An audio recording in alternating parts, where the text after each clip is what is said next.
All right, man, peace. So as we all know, if you watch the NBA for long enough, every great championship team needs an enforcer.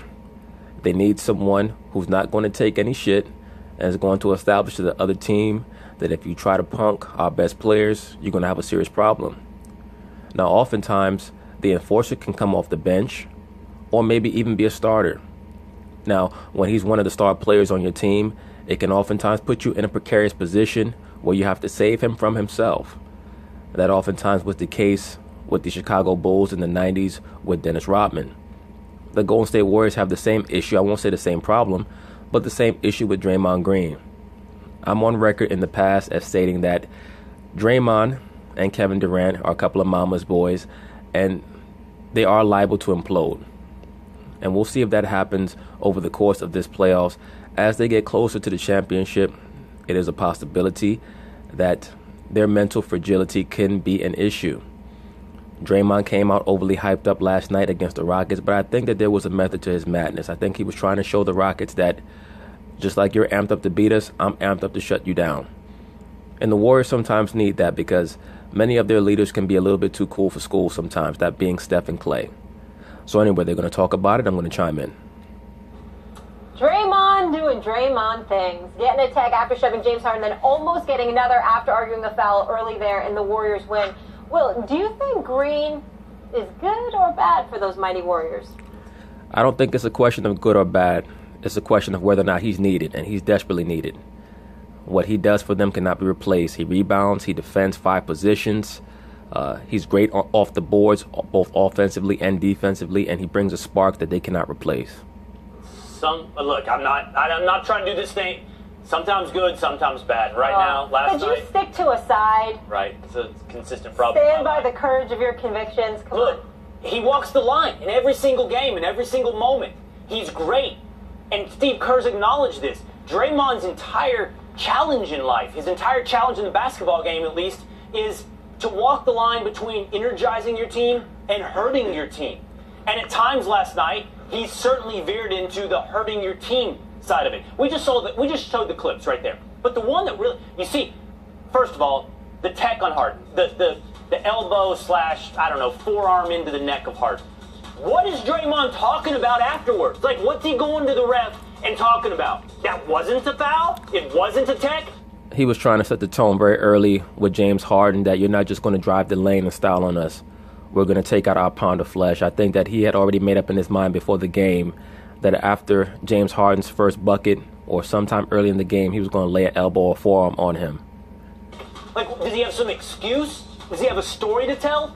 I don't understand. I'm more confounded by the jawing to the ref afterward than losing your momentary cool with the play with Harden. And that's the consistent theme. There was nothing wrong with that pick, though. The theme from there, the one we didn't show. The one we didn't show was where he fouled. I can't remember who was shooting a three. It's P.J. Tucker. P.J. Tucker's shooting a three. Draymond closes out on him, absolutely just tumbles over him, sends both of them to the floor. It's a clear foul. Reggie Miller talks about it during the game and said, that's a foul. But what is... Well, Draymond's contention is that even though he went out to defend the shooter, he went to the shooter's right. He did not directly line up and hit him while he was defending the jump shot. And the shooter made it look like Draymond hit him when he really did not hit him. But what does Draymond do?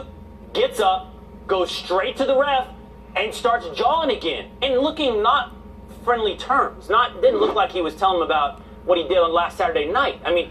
Well, Draymond is ultra competitive. There's always going to be a thin line between competitiveness and insanity. I mean, he was giving him the business. And he didn't get a tech. By the way, that's the one that should have thrown him out of the game, Max. I don't understand why he didn't get a tech right there. That was The referees were not going to throw out Draymond Green in Game 1 of the Western Conference Finals, which is basically viewed as being the finals. They were not going to do that, and I think that Draymond understood that. He was trying to set a tone not only with his play, but also with the referees, that he was going to be jawing to them early so that they understand he's going to be jawing to them the whole game. Absolutely over the line. And that's the whole point. Can Draymond stay on the right side of the line? Because on the right side of the line, he's great. On the wrong side of the line, he goes missing in the NBA Finals because he gets techs. Every step of the way, Max, Draymond's got to do a little extra. A little extra talking, a little extracurricular, even on that screen on Trevor Ariza. You got to tell me there wasn't a little extra? He goes... There wasn't enough to get a foul. goes up for the Wakanda Forever screen, and I guess that Will Kane is trying to get a lot of emails from a lot of angry pro-blacks by saying that. And then he goes with the fists out right when he gets hit. That's exactly how it went down. If he hadn't have done that, he probably wouldn't have gotten the foul called on him. Everything's extra. And when that extra goes over the line, he hurts his team. That's when it's bad, Draymond. Well, you admitted not being quite sure about the line. Where you stand on this exactly, I think you actually do know, Will. Let me help you out, please. Draymond Green, let me just start by saying, Draymond Green is a great player who has revolutionized basketball. You know, we give Steph Curry a lot of credit for it. D'Antoni, Steph Curry, various characters in the NBA get credit for the modern brand of basketball that wins. Draymond Green is as important as any of them. He is the guy who allows them to play the death lineup, 5 out. He is the guy who allows them to play positionless, switch, without a classic rim-protecting big. Draymond Green has changed the game. For a second-round pick, like how often has that ever happened in the history of basketball, right? Like the second-round pick, I remember back in the day, the best you could get is like, you know, I think Anthony Mason or something like that, a second-round pick, real good player and everything, but not a superstar. Draymond Green is there. He's just about an MVP-level player. So he... Not quite. That's going way too far. I think that what he does for the Golden State Warriors is irreplaceable. But to call him an MVP-level player, no. He is a jack of all trades. He's a Swiss Army knife type of player who is irreplaceable for them because he allows Steph Curry to be able to play off the ball and not have to be strictly a point guard. It gives him a reprieve from that. That's what truly makes him great. They have about 4 or 5 players that can run the point and who can also play off the ball. He's a great player and a significant figure in the history of basketball. Now, you say, Will, that he needs to know which side of the line to fall on. Like, that's the whole challenge with him. And you're right. And I think Draymond's also right when he says, I'd rather come out like that than flat.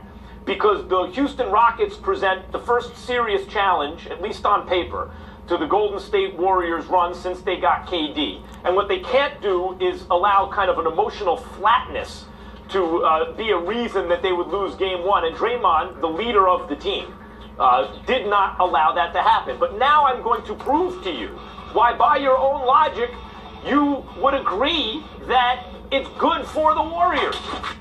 Draymond Green, is there a single team in basketball that would say, no thanks, we like who we have, we don't want Draymond Green on the team? It depends on the system that they're running. The Cleveland Cavaliers most likely would not be able to use him that well because LeBron James wants the basketball. And Draymond will go to Cleveland and say, what the hell type of system is this? Nobody's moving off the ball. Everybody's pretty much just standing around waiting for LeBron to do what he does. And LeBron will look at him and say, excuse me, nigga? There's not a single team in the NBA who wouldn't take him. So yes, the challenge is him staying on the right side of the line. When he got, thrown out of the game against the Cavs in the finals a couple years ago, maybe that cost them the series. Not maybe. You know that it did. But then again, without Draymond Green, they're not in the series. Yes. So do you want him on your team? Yes or no? Yes, of course. Yes, of course. So then the answer is it's good for the Warriors. Okay, look, now I'm going to have to inhabit the body of Stephen A. Smith here. It's you don't have to lay out for us how great of a player Draymond Green is because we all agree. We know the talent that he is. Not just the talent, but the Swiss Army knife that he is on the floor. Absolutely.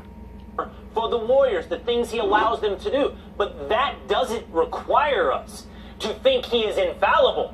That doesn't require us to not point out the flaws in Draymond Green, nor for LeBron James, for that matter. And I've watched First Take. I know that's the ongoing debate you and Stephen A. have. Do you think we're arguing whether Draymond Green is perfect? Of course we're not arguing that he's perfect. Okay, but did I say that he was bad for the Warriors? Did I say they need to get rid of him? Did I say nobody in the NBA should want him on his team? You made those arguments. I never said any of that. I said, those arguments point out that he's good for the Warriors. I said, when asked, is he good or bad? Sometimes good, sometimes bad. More often good. You're correct. But those bad moments, they cost the Warriors, and they cost them dearly. Absolutely. I was just about to say that. When Draymond is bad, he's oftentimes bad when they least need it, in the most essential moments. You just Only if he casually. gets thrown out of the game, Will. Well, he should have been thrown out of the game last night, should he not? That's a yes. Not early. Not early. Not in the Western Conference Finals. They were not going to do that. I'm sure that the refs met before the game and said, we know that Draymond is going to do something crazy early on to try to set the tone. We're going to let him run his mouth.